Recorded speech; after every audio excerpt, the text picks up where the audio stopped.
মই আপোনালোকক স্বাগতম জনাইছো। দৰ্শকৰ আজি মই আপোনালোকৰ ওচৰলৈ অসমৰ লগতে দেশ বিদেশৰ বিভিন্ন ধৰণৰ খবৰ লৈ আহিছো।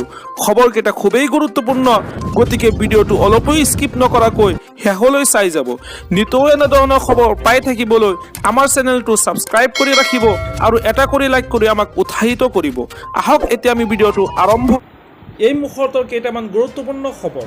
ৰেমালৰ বাবে ৰাজ্যৰ এখন জিলাত 144 ধাৰা জাৰি। বঙাইগাঁওবাসীলৈ ডাঙৰ খবৰ। চাইক্লন ৰেমালে প্ৰভাৱ পেলাব পাৰে বঙাইগাঁৱত। বঙাইগাঁৱত চাইক্লন ৰেমালৰ বাবে 144 ধাৰা জাৰি কৰিছে প্ৰশাসন। জিলা দণ্ডাধীশে ভাৰতীয় ফৌজদাৰী আইনৰ অধীনত জাৰি কৰিছে 144 ধাৰা।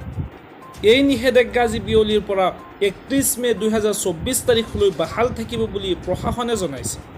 নিষেধাজ্ঞা উলংঘা কৰিলে আইনৰ ৰোষত পৰিব সৰ্বসাধাৰণ ৰাইজ। ঘূৰ্ণীয়ে জিলাখনৰ ব্ৰহ্মপুত্ৰ আই মানাহ নদীত প্ৰভাৱ পেলোৱাৰ সম্ভাৱনা জাৰি কৰিছে বতৰ বিজ্ঞান। নদীত নাও চলালে দুৰ্ঘটনা হোৱাৰ লগতে যাত্ৰীৰ জীৱন হানি হ'ব পাৰে বুলিও বতৰ বিজ্ঞানৰ আগজাননী। ৰেমালে উত্তৰ বংগোপসাগৰৰ পৰা উত্তৰ পূৰ্বাঞ্চলৰ ৰাজ্যসমূহত প্ৰভাৱ পেলোৱাৰ সম্ভাৱনা প্ৰকাশ কৰিছে বতৰ বিজ্ঞান কেন্দ্ৰ। আজি মই পৰৱৰ্তী খবৰটি খুবেই গুৰুত্বপূৰ্ণ, এটা বিগ ব্ৰেকিং নিউজ। সকলো কৃষকে নাপায় PM কিষাণ আঁচনিৰ ধন। হয় দৰ্শকসকল, সকলো কৃষকে নাপায় প্ৰধানমন্ত্ৰী কিষাণ সন্মান নিধি আঁচনিৰ ধন। প্ৰতিটো পৰিয়ালৰ এজন ব্যক্তিহে লাভ কৰিব PM কিষাণ আঁচনিৰ ধনৰাশি। এই আঁচনিৰ সুবিধা লাভ কৰিবলৈ হ'লে থাকিব লাগিব নিজৰ খেতি মাটি। আৰু লগতে 18 বছৰৰ তলৰ কৃষকে নাপায় এই আঁচনিৰ সুবিধা।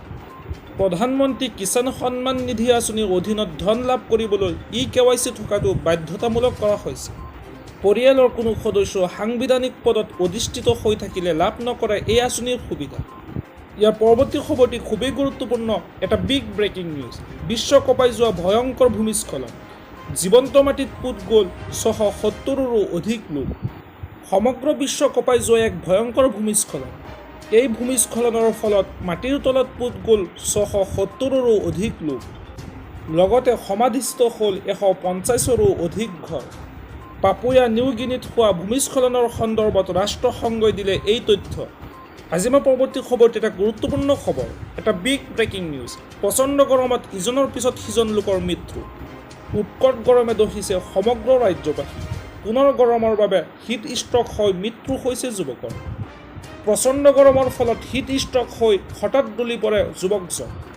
বদৰপুৰত সংঘটিত হৈছে এই ভয়ংকৰ ঘটনা। এটা কোম্পানীত নিৰাপত্তাৰক্ষী হিচাপে কাম কৰিছিল নিহত অমৰ সিনহাই।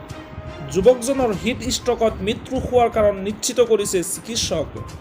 ইয়াৰ পৰৱৰ্তী খবৰটি খুবেই গুৰুত্বপূৰ্ণ, এটা বিগ ব্ৰেকিং নিউজ। বটৰুবাথাৰা অগ্নিসংযোগ কাণ্ড।